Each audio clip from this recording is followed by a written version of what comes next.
This man's place of employment. He's become an overnight celebrity, really, right?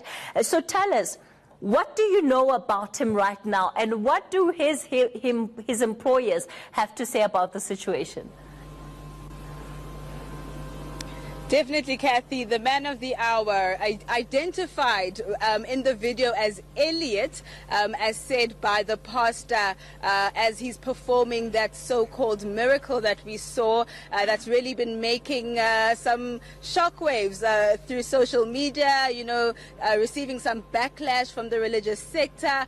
And all we knew was that this man's name was Elliot and was supposedly dead for a couple of days before the pastor performed that miracle. Now, we've done some digging, and like you said, we've managed to actually track down his employer all the way in Pretoria, and we understand that his real name, in fact, is Brighton Moyo, and he is a Zimbabwean national, and in fact was working in this timber company since around June 2018. Now, to give us more detail around that, I am joined by his employer, Vincent Amarotti. Thank you so much for joining us this morning, and just give us a brief history about what you know about Brighton and how the working relationship was with him here at your timber company.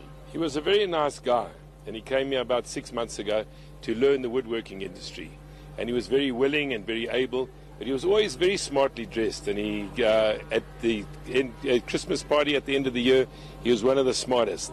He learned very quickly, and we made him an assistant machinist where he was planing timber. He did cut the end of, just nicked the end of his finger, and it was like the end of the world. It took his confidence away for quite a long time.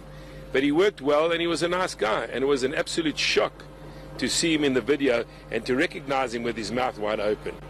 Tell me about that moment. Exactly where were you when you saw the video, and what went through your mind when you saw him and recognized him?